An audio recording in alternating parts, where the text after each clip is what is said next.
Buenos días, mis queridos hermanos. Le ruego a nuestro Dios que nos envíe su Espíritu, que nos capacite para poder entender su verdad, su realidad, su perspectiva. Hoy vamos a tratar de entender la historia de Caín y Abel, este tema que nos trata de presentar dos clases de personas, dos caracteres distintos y que para nosotros tiene que ser una lección para poder entender lo que Dios exige y lo que nos toca a nosotros, ¿verdad? En cuanto a esta relación que debemos de tener con Dios. Por lo tanto, el tema de hoy está titulado Caín y Abel. Vamos a entrar en nuestro tema, veamos qué es lo que nuestro Dios trata de presentarnos. Y dice lo siguiente. Caín y Abel, los hijos de Adán, tenían un carácter muy diferente.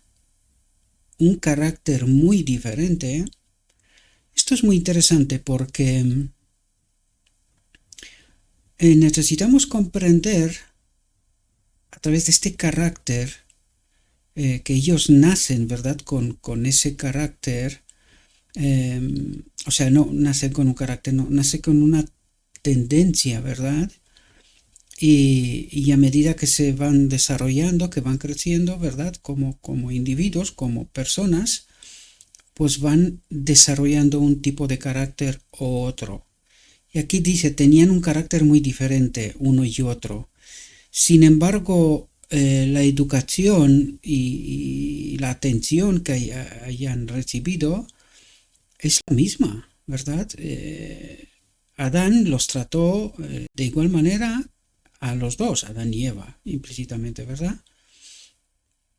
Por lo tanto, no podemos entender por qué estas cosas son así, pero son así.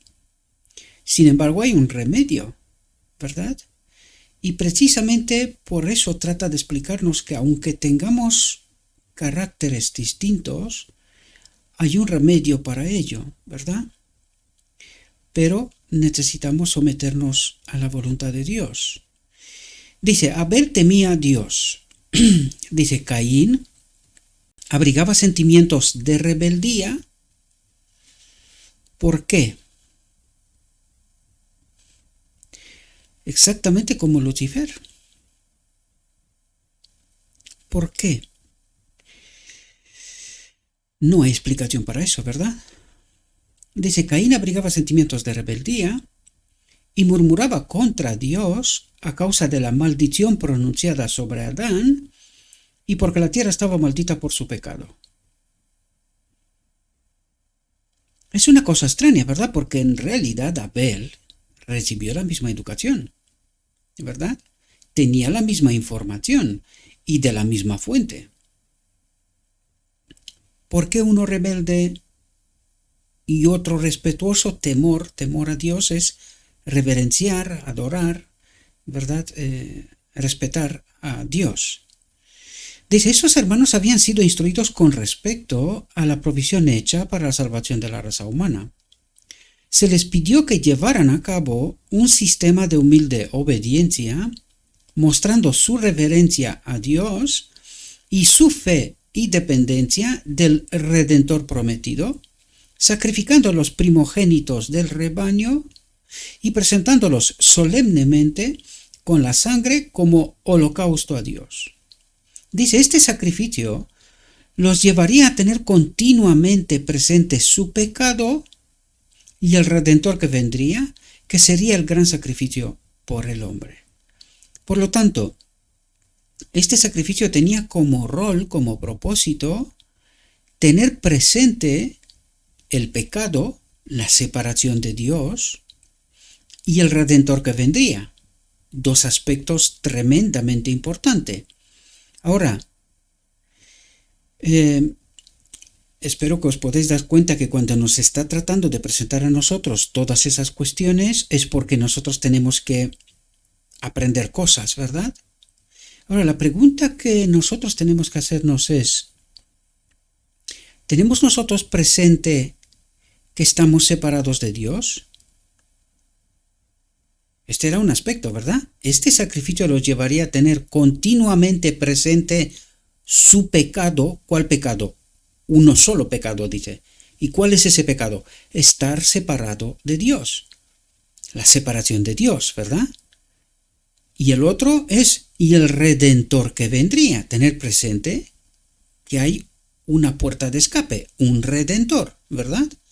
Que sería el gran sacrificio por el hombre. Yo creo que uno de los aspectos más importantes que nosotros tenemos hoy y que igual que el pueblo de Israel hemos perdido de vista, y yo diría casi completamente, es el hecho de que nosotros estamos separados de Dios. Si nosotros comprenderíamos esta realidad, la boda del Cordero no tendría tan poco significado como tiene, y podríamos entender mucho mejor lo que es la justificación por la fe o la justicia de Cristo, ¿verdad? Sin embargo, escucho muchas variantes, muchas tesis, muchas formas de explicar la justificación por la fe. Ayer escuché una, ¿verdad? Que hay un solo pacto, el pacto eterno, y ojalá entenderíamos cuál es este pacto eterno, estar unidos a Dios, lo que nos presenta en el capítulo de su templo en deseo a todas las gentes, ¿verdad? Estar unidos a Dios, porque ese es pecado. Pecado es estar separados de Dios. Consecuencia, pecado, todas las consecuencias que trae consigo, ¿verdad?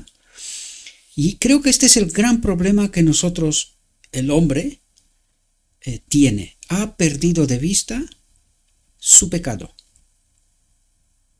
que está separado de Dios y que su mayor necesidad es estar unido a Dios. Dice, Caín trajo su ofrenda al Señor con murmuración e infidelidad en su corazón con respecto al sacrificio prometido. No estaba dispuesto a seguir estrictamente el plan de obediencia, no estaba dispuesto a seguir estrictamente el plan de obediencia, y nosotros hoy hemos llegado a un disparate de conclusión. Pecamos hasta que Cristo viene. ¿Por qué? Precisamente porque no tenemos presente cuál es nuestro pecado, ¿verdad? Y estoy hablando de único pecado, porque de allí es la consecuencia de todo lo demás, las deficiencias de carácter que tenemos. Y ese es el problema. No estamos dispuestos a seguir estrictamente el plan de obediencia y a procurarse un cordero y ofrecerlo con el fruto de la tierra. Dice, se limitó a tomar del fruto de la tierra e ignoró la exigencia de Dios. Espero que tengáis presentes tipo antitipo, ¿verdad? Porque eso es lo que en realidad trata Dios de explicarnos. Realidad es a través de toda esa historia, ¿verdad? Del Evangelio. Dice, se limitó a tomar del fruto de la tierra e ignoró la exigencia de Dios. Me pregunto si nosotros hoy no estamos haciendo lo mismo. Nosotros le estamos ofreciendo el fruto de la tierra, la teología, el entendimiento que nosotros tenemos, e ignoramos la exigencia que Dios tiene. Tener presente nuestro pecado, el único, estar separados de Él. Esta es nuestra mayor necesidad, estar unidos de nuevo a Él. Y eso es lo que necesitamos comprender. ¿Cómo podemos estar unidos a Él? Esta es la clave. Y yo creo que hoy el supuesto pueblo de Dios, de toda la tierra, está trayendo fruto de la tierra, fruto de su entendimiento, de sus obras, de sus hechos, de su teología, ignora la exigencia de Dios. Es una humilde opinión, pero como sabéis, siempre os invito a un análisis profundo, un estudio profundo del Evangelio, porque por algo nos habla Dios, ¿verdad? Dice, Dios había hecho saber a Adán que sin derramamiento de sangre no podía haber remisión del pecado.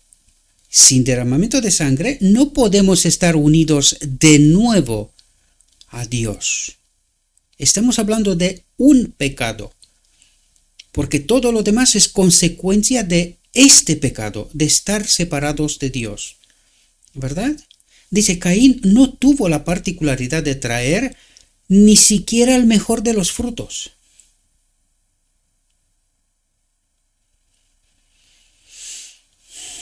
Pregunta importante para nosotros, queridos. ¿Estamos trayendo, al menos intentando traer, el mejor de los frutos que resultan del Evangelio? Dice, Abel aconsejó a su hermano que no se presentara ante el Señor sin la sangre de un sacrificio. Que no nos presentemos ante el Señor sin Cristo. Pero no de boca, queridos, sino sabiendo claramente quién es Cristo, ¿verdad?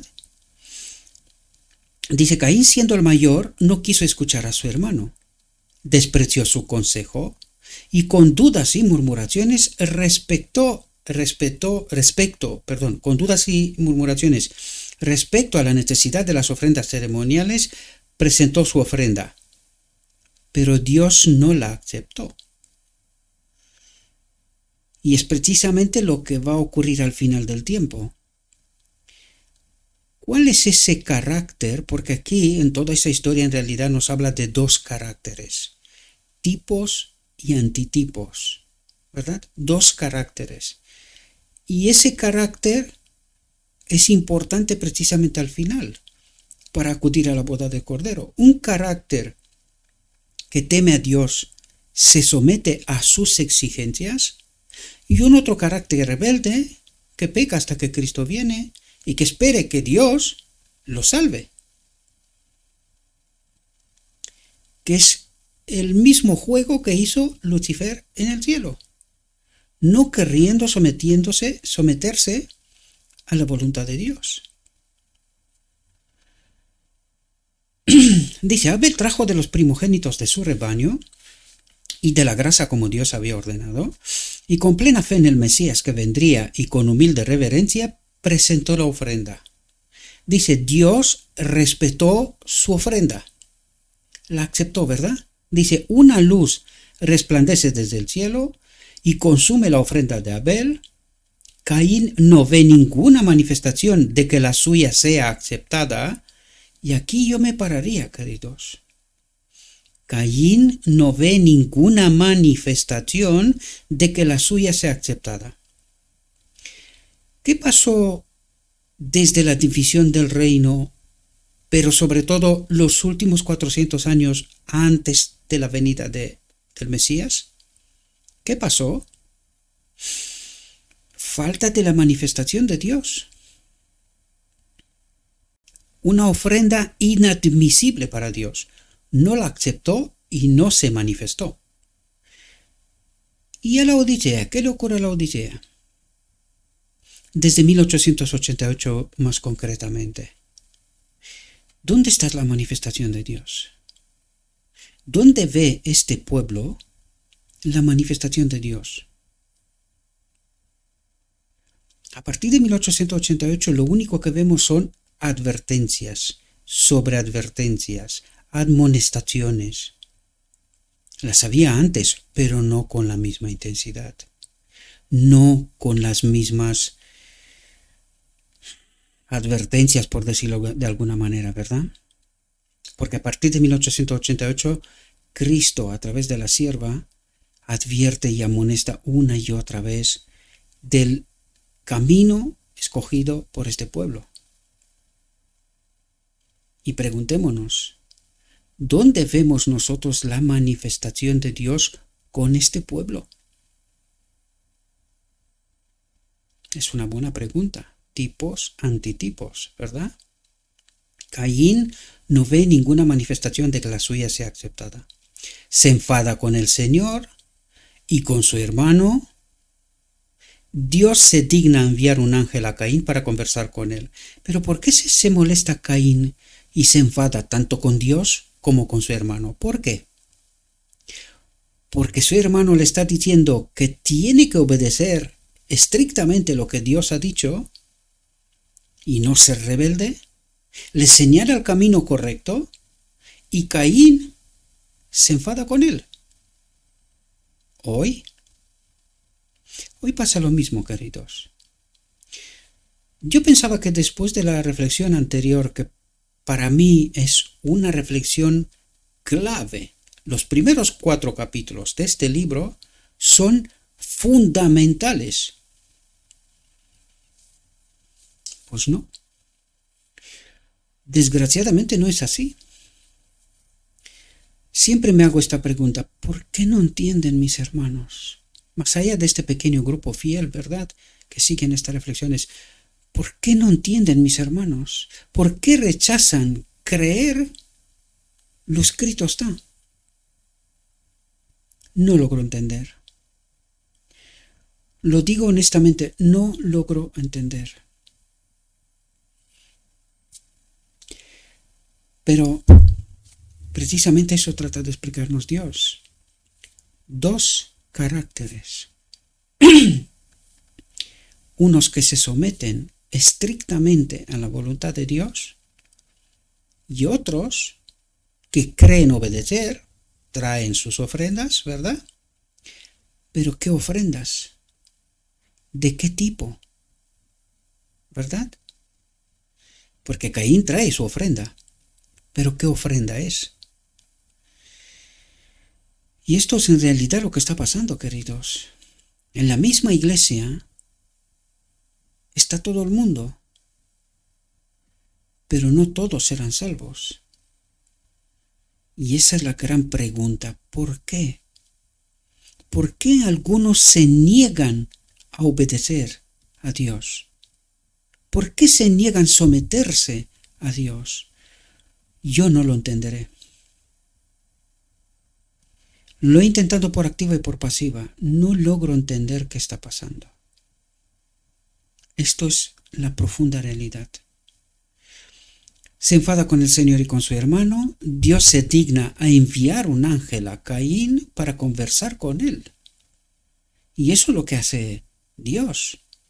Envía a Cristo para conversar con nosotros, ¿verdad? Nos envía sus mensajeros.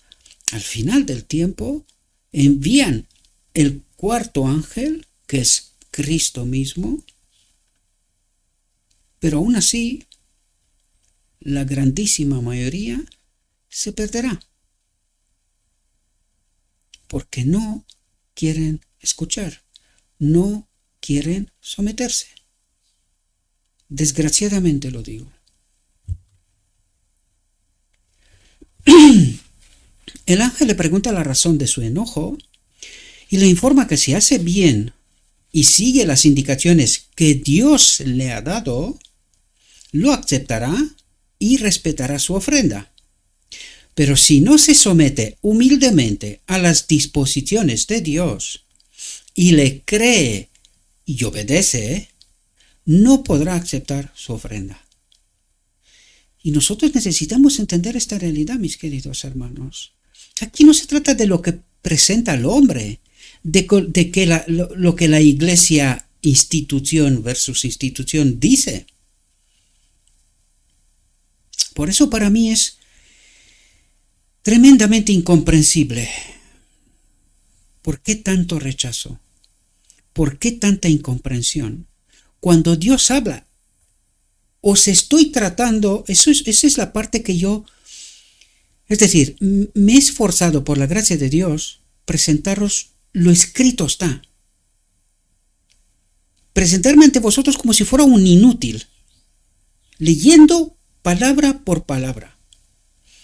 Y me he ido a la fuente original, en inglés, he hecho las traducciones, son fiables, las podéis hacer vosotros también. He intentado traer ante vosotros lo que está escrito, no opiniones de hombres ni nada por estilo, sino lo escrito está. aún así no se entiende.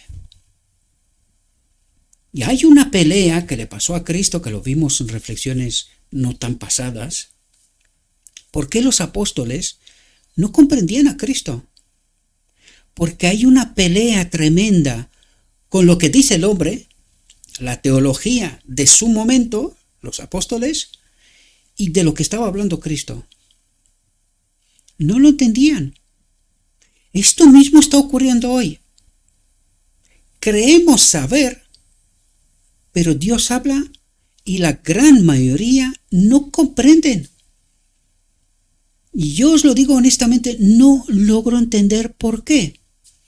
Porque precisamente por eso vengo ante vosotros letra por letra, palabra por palabra, frase por frase, párrafo por párrafo. Trayendo textos importantes, claves, para que se pueda entender. No entiendo. Honestamente, no entiendo. Y es una pena, queridos, que muchos de vosotros, habiendo pasado por todos estos temas, habiendo tenido la verdad ante vosotros, y que perezcan, a mí me da rabia, honestamente, me da rabia por tiempo, esfuerzo y todo lo que he hecho. Pero yo soy un ser humano. Piensa en Cristo.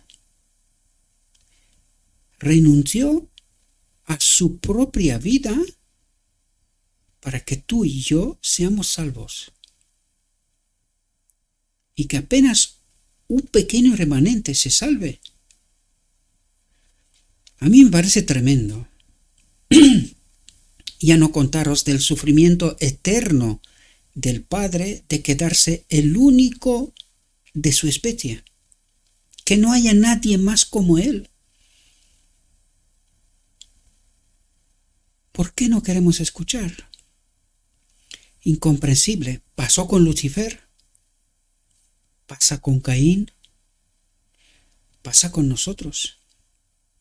No queremos entender. No queremos someternos a la voluntad de Dios.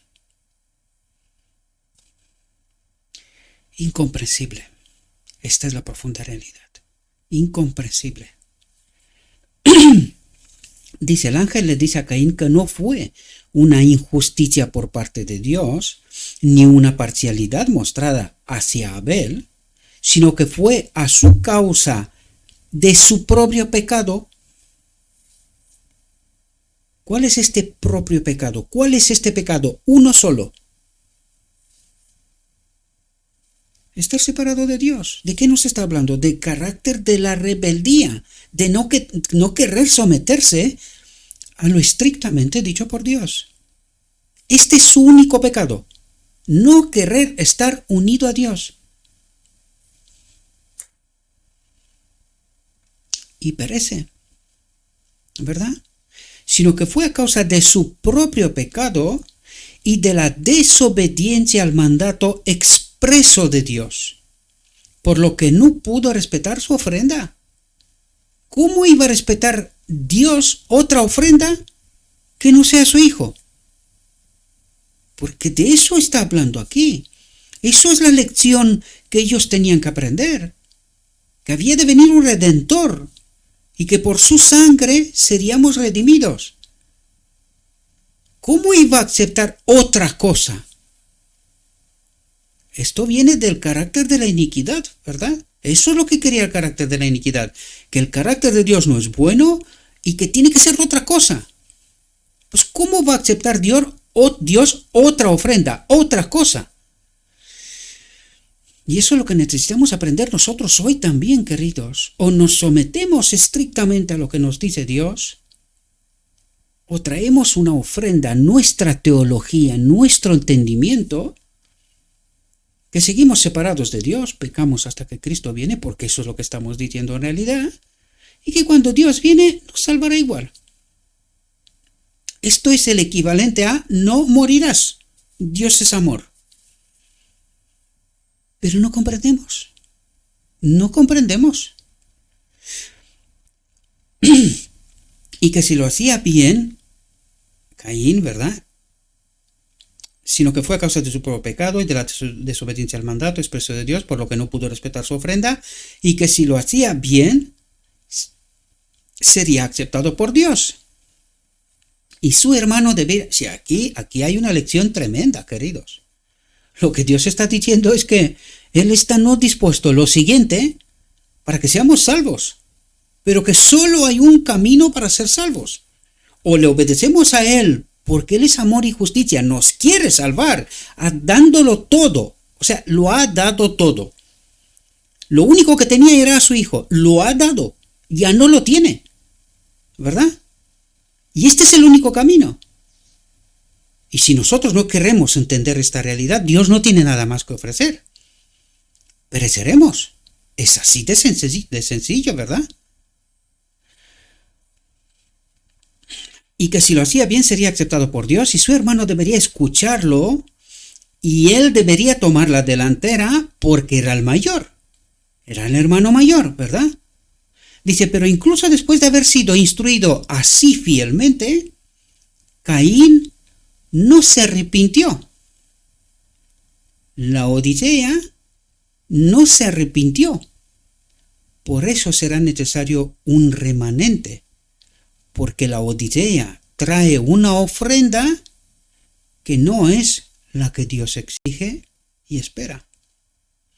Y tampoco se arrepintió.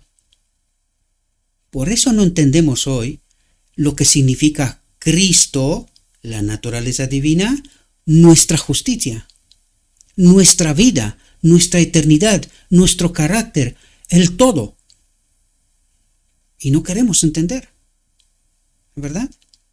Dice, pero incluso después de haber sido instruido así fielmente, Caín no se arrepintió. En lugar de censurarse y aborrecer su incredulidad, ¿cómo la trata? Como incredulidad, sigue quejándose de la injusticia y la parcialidad de Dios, y en sus celos y odio disputa con Abel y le reprocha.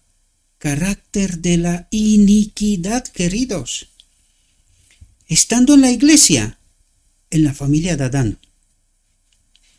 en la iglesia, el carácter de la iniquidad, rebelde, que no se quiere someter a lo estrictamente dicho por Dios. ¿Qué más puede Dios hacer? Dice, Abel señala mansamente el error de su hermano en la iglesia, pero su hermano no quiere escuchar. Dice, y le muestra que el error está en él mismo. El error está en él mismo, en su carácter. Pero Caín odia a su hermano desde el momento en que Dios le manifiesta las señales de su aceptación. Y esto pasa hoy también en medio de nosotros. Santurones y de todo tipo, se nos dice. Menos amor de todo. Este es el carácter de la iniquidad, queridos. Su hermano Abel trata de apaciguar su ira alegando la compasión de Dios al salvar la vida de sus padres, cuando podría haberles provocado la muerte inmediata. ¿Qué significa pecado? Cuando podría haberles provocado la muerte inmediata. ¿Qué significa separación de Dios, queridos? Muerte inmediata. Esto dice muchas cosas en toda la historia que nos relata el Evangelio, ¿verdad? Lo que pecado significa. Muerte inmediata. Si no está la presencia de Dios, adiós. Estamos muertos. Le dice a Caín que Dios los amaba o no habría entregado a su hijo inocente y santo para que sufriera la ira que el hombre, la separación que el hombre, por su desobediencia, merecía sufrir. Mientras Abel justifica el plan de Dios, Caín se enfurece y su ira aumenta y arde contra Abel hasta que en su furia lo mata. Y eso es lo que estamos haciendo hoy. Estamos matando a los Abeles, que advierten, que tratan de preparar un pueblo para la venida de Cristo. Pero no entendemos nosotros. Nosotros queremos ver muertos por la calle, pero no entendemos que el rechazo es muerte. Si no amas a tu hermano, en tu corazón ya lo has matado. Lo dijo Cristo mismo, ¿verdad? Pues no está pasando esto mismo en la iglesia. Dios pregunta a Caín por su hermano. Y Caín pronuncia una falsedad culpable. Dice, no lo sé, ¿soy yo el guardián de mi hermano? ¿Qué es lo que trata de decir Caín? El carácter de la iniquidad. ¿Tengo yo que amar a mi hermano? ¿Debo de tener yo cuidado de mi hermano? No, cada uno con su casa. Es que estamos en democracia y en libertad y cada uno a lo suyo. Y nosotros a esto llamamos amor. No vemos por ninguna parte el carácter de la iniquidad. Venimos a la iglesia, nos abrazamos, nos decimos palabras bonitas, pero en el profundo del corazón, cada uno con lo suyo. ¿Soy yo el guardián de mi hermano? Cada uno que aguante su vela, ¿no? Como dicen por ahí. Y nosotros a esto llamamos amor. Y no entendemos cómo se manifiesta el amor. El amor entregó su vida por mí y por ti. ¿Por qué? Como ejemplo. Como ejemplo. ¿Soy yo el guardián de mi hermano? ¿Entendéis la perversión del carácter? ¿Entendéis? En lugar de experimentar el amor, estar preocupados unos por otros, por amor, ¿soy yo el guardián de mi hermano? Cada uno va por donde quiera. Estamos en libertad, en democracia, donde la haya, por supuesto, ¿verdad? Y nosotros a esto, en medio de la iglesia, llamamos, ¿soy yo el guardián de mi hermano? Y no vemos el carácter de la iniquidad manifestado en medio de nosotros. Dice, Dios informa a Caín de que sabía en cuanto a su pecado, que conocía todos sus actos. Fijaos cómo dice, que conocía su pecado, un pecado, que conocía todos sus actos, consecuencia de este pecado, e incluso los pensamientos de su corazón, y le dice, la sangre de tu hermano clama a mí desde la tierra.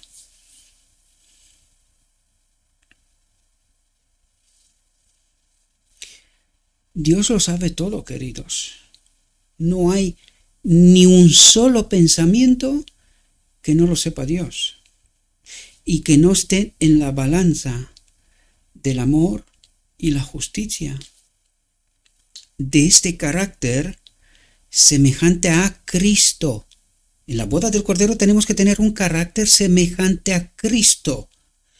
¿Y cuál es el carácter de Cristo? El carácter del Padre, la ley, en Él. Soy yo guardián de mi hermano.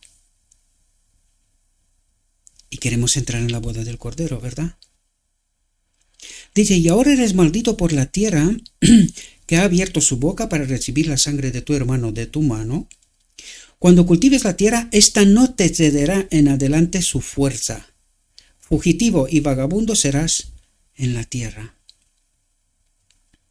Dice, la maldición sobre la tierra al principio se había sentido ligeramente, pero ahora recaía sobre ella una doble maldición. Caín y Abel representan las dos clases. Atentos.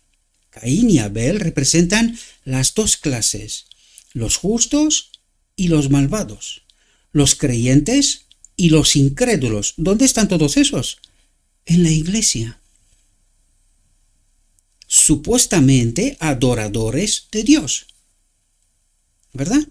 Que deben existir desde la caída del hombre hasta la segunda venida de Cristo.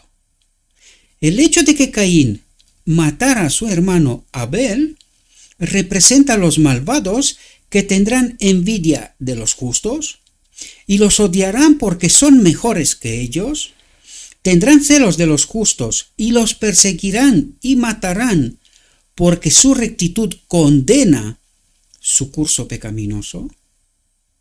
Y repito, una vez más, estas dos clases están en la iglesia, pero solo una clase es el remanente de Dios. La otra no, porque si no tenemos un carácter semejante a Cristo, es imposible acudir a la boda del Cordero y ser unidos a Dios. Dios y el carácter de la iniquidad no tiene nada que ver en términos absolutos.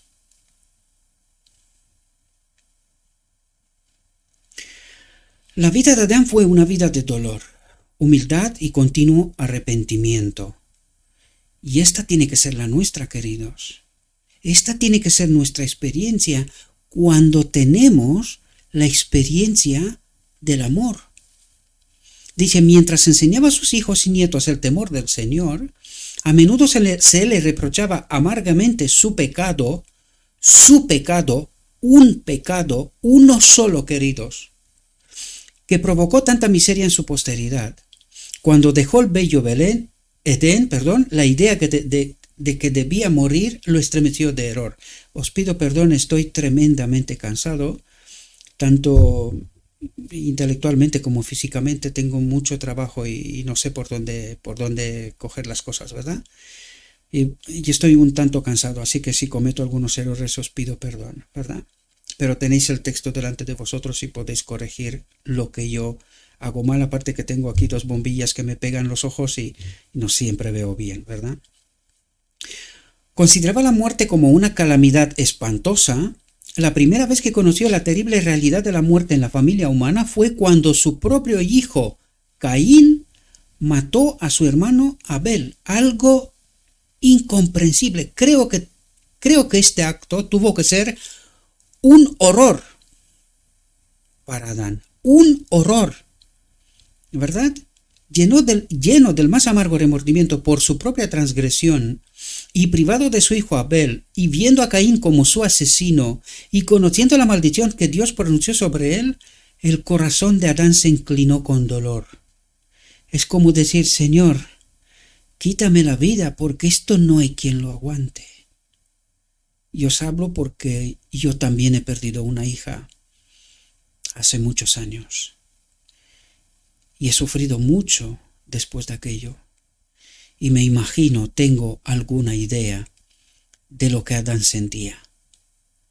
Es como decir, Señor, haz el favor y quítame la vida, porque esto no hay quien la aguante. Pero esta petición es una locura, queridos, porque nuestro Dios no mata, Él restaura, Él trata de traernos a la vida, no a la muerte, ¿verdad?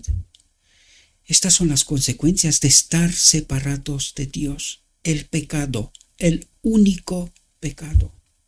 Todo lo demás son consecuencia de este único pecado. Se reprochó muy amargamente su primera gran transgresión. Suplicó el perdón de Dios mediante el sacrificio prometido, sintió profundamente la ira de Dios, la separación de Dios, por su crimen cometido en el paraíso. Y habla de crimen, queridos, porque a Adán se le explicó que el Hijo de Dios tenía que pagar el precio supremo para ese único pecado, para que Adán y toda su familia después de él sean restaurados, rescatados, si así lo desean, ¿verdad? Fue testigo de la corrupción generalizada que finalmente provocó que Dios, atentos, lenguaje del cielo, destruyera a los habitantes de la tierra mediante un diluvio. Pero yo creo que he dejado bien claro que no era Dios, sino que Dios nos deja nuestra locura y soportaremos las consecuencias, ¿verdad? La sentencia de muerte pronunciada sobre él por su hacedor, y esto lo que acabo de contaros, segurísimo lo aprenderemos en el cielo y espero que tú y yo estemos allí para que el mismo Cristo nos explique esta realidad. Yo no creo que es Dios el que mató un planeta entero cuando Cristo vino a salvar a todos. Él quiso salvar a todos. Y esta obra y la otra son incompatibles. Para mí al menos. Cada uno crea lo que le parezca conveniente. Pero yo sé que esta destrucción es consecuencia del hombre, de los antediluvianos que llegaron a hacer horrores con la ciencia a través de este árbol del conocimiento. Y las consecuencias pues son las que nos las cuenta, ¿verdad? La sentencia de muerte pronunciada sobre él por su hacedor, que al principio le pareció tan terrible, después de haber vivido algunos cientos de años, parecía justa y misericordiosa en Dios para poner fin a una miserable. Y ahora mismo me viene en la mente, aunque seguramente una de las grandes incógnitas que tengo yo en este libro es cuántas cosas vamos a descubrir, incluido yo, porque os prometo que yo no me adelanto, no me he adelantado, al menos hasta ahora no lo he hecho porque no tengo tiempo, adelantándome en estos 4 volúmenes para poder entender cuántas cosas nos relata. Pero Dios salva a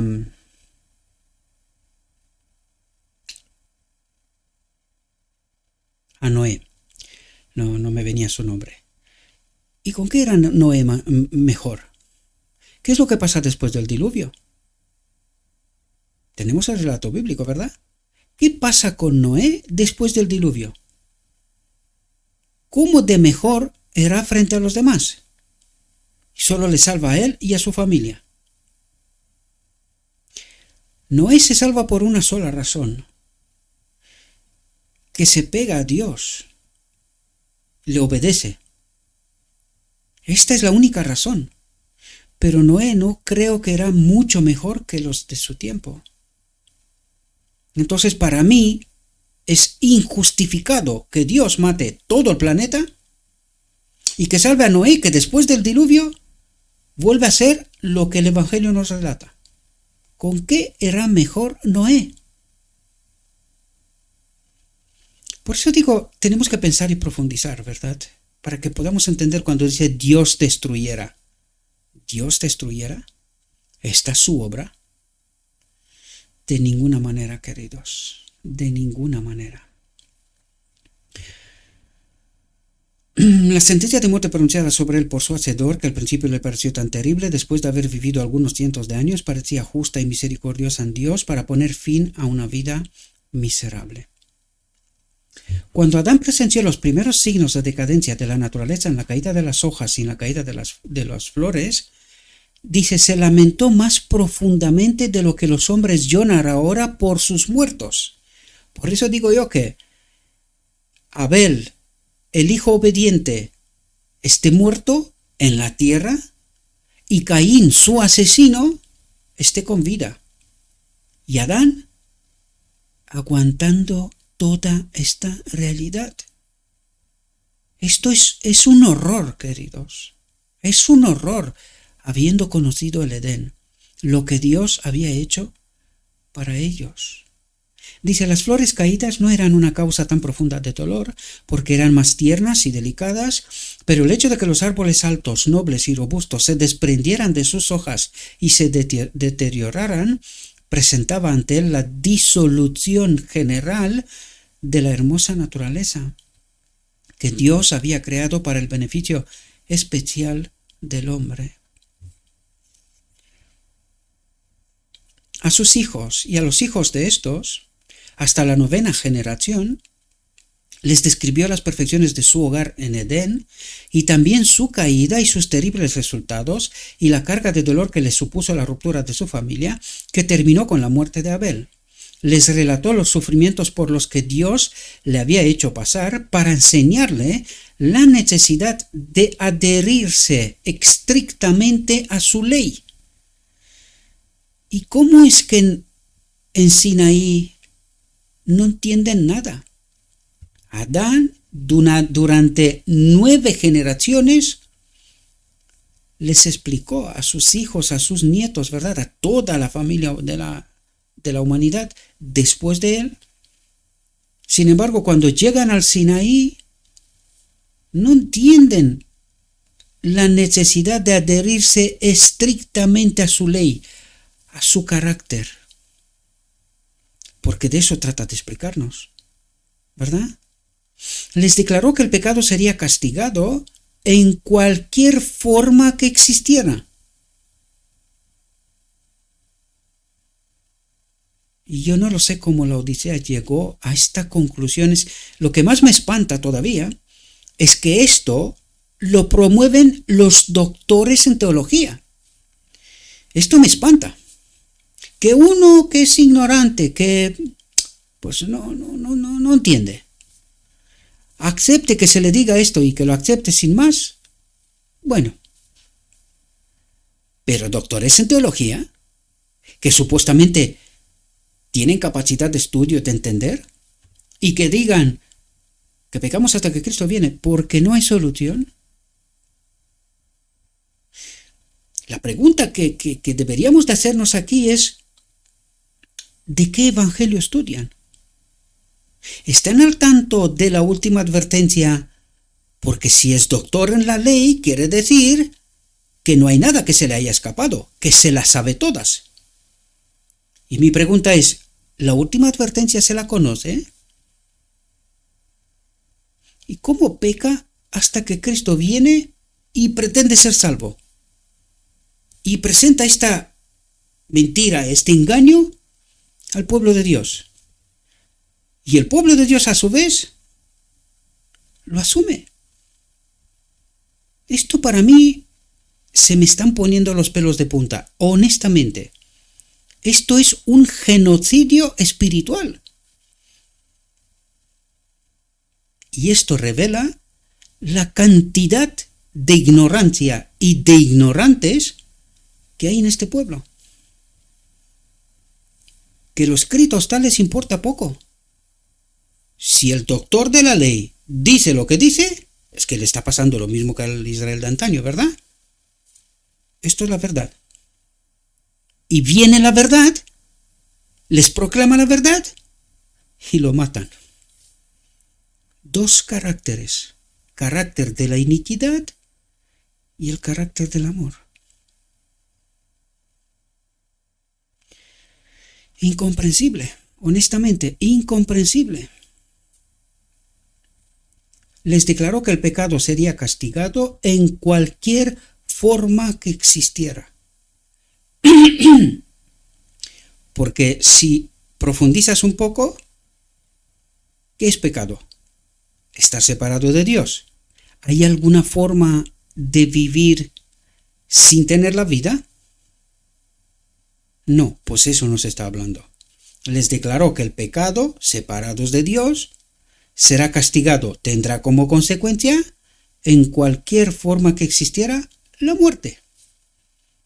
Les suplicó que obedecieran a Dios, que les trataría con misericordia si le amaban y temían.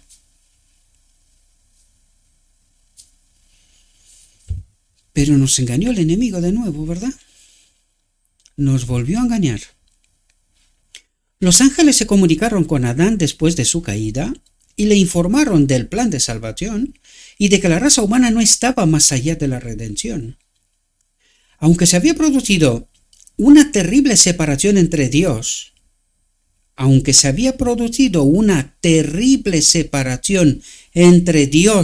y el hombre, esta es la clave, se había hecho una provisión a través de la ofrenda de su amado Hijo, que se despoja de su vida para dárnosla a nosotros, por la que el hombre podría ser salvo. Dice, pero su única esperanza era una vida de humilde arrepentimiento y fe en la provisión hecha. Todos los que pudieran aceptar así a Cristo, no a Jesús, pone aquí, a Cristo ¿Quién es Cristo? Esta vida, la ofrenda de su amado Hijo, esta vida de la cual se despoja y nos la da a nosotros, empezando por Él, ¿verdad? Por el hombre Cristo Jesús, o Jesucristo.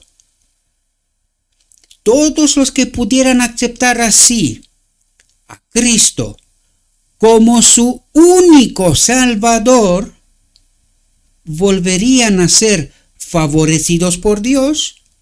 ¿Qué hace Dios el Padre en la boda del Cordero? Da su aceptación, ¿verdad? Para ser unidos a Él mediante los méritos de su Hijo. Pero nosotros hoy, al Espíritu Santo, le decimos que es un otro Dios. Que no es Cristo, es un otro Dios. Y nosotros estamos confundidos entre Jesús y Cristo y no sabemos quién es quién y cuál es su obra. Es decir, en apostasía. Todos los que pudieran aceptar así a Cristo como su único Salvador, volverían a ser favorecidos por Dios, aceptados en la boda del Cordero por Dios, unidos a Él, mediante los méritos de su Hijo. Pero me temo muy mucho que estoy hablando en el viento. La gran mayoría, igual como con Cristo, mátalo, queremos a Barrabás. No nos hables de Jesús. Queremos a Barrabás. Este evangelio es mejor. Nos identificamos con él. El carácter de la iniquidad. Duro, pero real. A Adán se le ordenó que enseñara a sus descendientes el temor del Señor y que, con su ejemplo y humilde obediencia, les enseñara a tener en alta estima las ofrendas que tipificaban a un Salvador venidero. Adán atesoró cuidadosamente lo que Dios le había revelado y lo transmitió de palabra a sus hijos y a los hijos de sus hijos. Por este medio se conservó el conocimiento de Dios. ¿Qué necesitábamos? Conservar el conocimiento de Dios, la unión con Él. Conocer significa estar unidos a Él, ¿verdad? Había algunos justos en la tierra que conocían y temían a Dios incluso en los días de Adán. El sábado se observaba antes de la caída. Debido a que Adán y Eva desobedecieron el mandato de Dios y comieron del fruto prohibido, fueron expulsados del Edén, pero observaron el sábado después de su caída. Porque el sábado era el momento de encuentro con Dios, con su Creador, y en este caso, Redentor también. Habían experimentado los amargos frutos de la desobediencia y aprendieron que todo transgresor de los mandatos de Dios aprenderá tarde o temprano que Dios quiere decir exactamente lo que dice y que seguramente castigará al transgresor. Y pregunto, ¿cuánta gente entiende esta realidad? ¿Cuánta gente en sábado trata de encontrarse con su Dios? Y este es un signo distintivo, pero no es el único. Porque de los que guardan el sábado, cuando decimos guardan el sábado, observan el sábado no se puede observar sin Cristo. Otro signo distintivo. Los que tienen la fe de Jesús. ¿Verdad? Los que guardan los mandamientos y tienen la fe, el testimonio de Jesús. Que Cristo es el único Salvador, el Dios personal. Este conocimiento de Dios. Sí, ya lo hemos leído. Aquellos que se aventuran a estimar con ligereza el día en que descansó Jehová, el día que santificó y bendijo, el día que ha ordenado que se mantenga santo, apartado, Sabrán, sin embargo, que la muerte es la recompensa del transgresor. Debido a los honores especiales que Dios confirió al séptimo día, exigió a su pueblo que contara de 7 en 7 para que no olvidara a su Creador, que hizo los cielos y la tierra en 6 días y descansó en el séptimo. ¿Que contara de cuánto? De 7 en 7. Qué sencillo, ¿verdad? Los descendientes de Caín no tuvieron cuidado de respetar el día en que Dios descansaba, escogieron su propio tiempo para trabajar y para descansar, sin tener en cuenta el mandato especial de Jehová. ¿Y cuál es hoy de 7 en 7? El domingo. ¿El domingo? ¿Y qué le ha pasado al sábado? Y los cristianos quieren ser salvos sin obedecer estrictamente lo que dijo Jehová. Yo diría que sería la hora de despertar, mis queridos hermanos. Sería la hora de despertar. Esta clave me despertó a mí cuando yo estaba en la iglesia pentecostal, hace tanto tiempo. Cuando escuché del sábado, pregunté, ¿y esto qué es? Hasta que me puse a investigar y descubrí qué es. Y tomé una decisión: obedecer estrictamente a Dios. Había 2 clases distintas sobre la tierra. Una clase estaba en abierta rebelión contra la ley de Dios, mientras que la otra clase obedecía sus mandamientos y reverenciaba su sábado. A Cristo, en el día que Él dijo que podemos encontrarnos con Él. Aquí termina nuestra reflexión, mis queridos hermanos. Como de costumbre, dijo mi guía, Cristo. Todavía hay mucha luz que debe brillar de la ley de Dios y del Evangelio de la justicia. Este mensaje, entendido en su verdadero carácter y proclamado en el Espíritu, crecerá hasta alcanzar una importancia tan grande como apenas soñáis, y iluminará la tierra con su gloria. Y en eso estamos. Este es nuestro trabajo: acompañar a Cristo, obedecer estrictamente lo que Él ha dicho. Os deseo, mis queridos hermanos, que tengáis un próspero día. Le ruego a nuestro Dios que nos envíe su Espíritu, que nos capacite, que podamos entender la verdad, su perspectiva, su realidad, su verdad, y que entendiendo esta verdad tomemos nuestras decisiones,